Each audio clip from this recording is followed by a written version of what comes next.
வந்து பல பேர்த்த உருவாகி இருக்கு, பல பேர் பயனடிச்சிட்டு இருக்கான். அதெல்லாம் சந்தோஷம். என்னை பொறுத்தவரையும் ஒரு ஆலமரம், வெள்ளாள முன்னேற்றங்கிறது ஒரு ஆலமரம். அந்த ஆலமரத்தில் பறவைகள் நிறைய வரும், அங்கே இருக்கிற பழத்தை சாப்பிடும், இரையாற்றும், அதுக்கு ரெக்க முளைஞ்சா மறந்து போயிடும். வாழ்த்துக்கள் அப்படின்னு சொல்லி அனுப்பிச்சிடுவோம். ஐயோ நம்மள்கிட்ட இருந்தாங்க போயிட்டாங்கன்னா படுறது. இது மாதிரி பல இளைஞர்களை உருவாக்குறது தான் எங்களோட வேலை. அரசியல் சொல்லிக் கொடுத்து வழக்கு இருந்தா 10 வருஷத்துக்கு முன்னாடி இது நடந்திருந்தா நீங்க மாவட்டத்தை பிஜேபியில மண்டல தலைவராக இருந்திருப்பாங்க, ஒருத்தன் திமுகவில் ஒரு மினிஸ்டர் இருந்திருப்பாங்க, அதிமுகவில் ஒரு பெரிய பொறுப்பில் இருந்திருப்பாங்க. ஒன்றும் இல்லை, எல்லாம் வார்டு கவுன்சிலர் கூட கிடையாது. எல்லாம் பகுதி சைடு இணை துணை. இதுதான் எவ்வளவு பெரிய பாரதிய ஜனதா கட்சியில் ஆளே இல்லாத கட்சியில் பாருங்க, அதுலேயும் சாதாரண பொறுப்பு தான். நல்லா இருக்க கட்சியிலையும் சாதாரண பொறுப்பு தான். அப்புறம் உன்னை என்ன நினச்சிட்டு இருக்காங்க, ஊர்வா மாதிரி அப்பப்போ எலெக்ஷன் வரும்போது ஐயா வெள்ளாளர் தெருவுக்கு நீ போ, அதுக்காண்டி தான். அவனுக்கு ஒரு பதவி கொடுக்கணும் கிடையாது. தமிழ்நாட்டிலேயே பிஜேபி இல்லாத நேரத்தில் எங்கள் ஊரில் அவருக்கு போஸ்னு எங்கள் சொந்தக்காரர் அவர் மூங்கி குச்சியில் பிஜேபி கொடி எழுதியிருப்பார். நாங்கள் போகும்போது பைத்தியம் சொல்லிட்டு இந்த மாதிரியா ஒரு புது கொடி எழுதிட்டு போகிறான் பாரு. இன்னைக்கு இருந்தால் அவர் தான் மாநில தலைவராக வந்திருக்கணும்.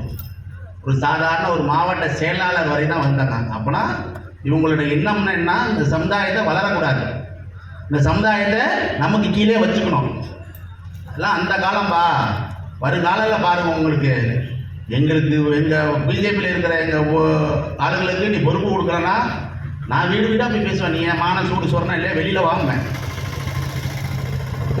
அதனால் எந்த கட்சியிலுமே எல்லா கட்சியிலுமே இந்த பிரச்சனை இருக்குது. ஏன் திருச்சியில் லாஸ்ட்டில் ஒரு போஸ்ட் அடிச்சு ஓட்டினேன், ஒரு பகுதி செயலாளரை ஒரு மாவட்ட செயலரை ஆஃபீஸில் வச்சு அடிச்சிட்டான்.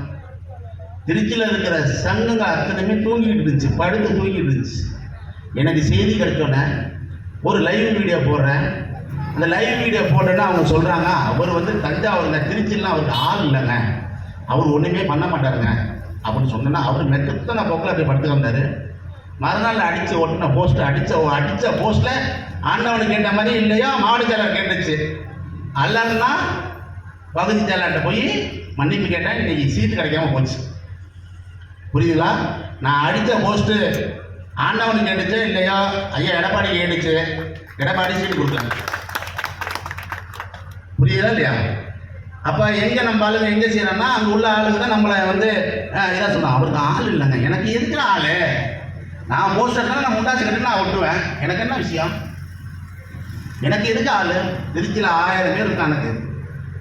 நீ ஒன்றை சொன்னோம்னா போஸ்ட் நைட்டு ஓட்டுறாம்பா, 4 பேர்த்த வருவேன், பிரச்சனை வைப்பேன். நீ ஏன் போஸ்ட் ஓட்டுறோன்ற கொடுத்தானே போஸ்ட்டை கிளிப்ப? போஸ்ட் ஆடுறா, காரை ஏறா, முண்டாசை கட்டுறா,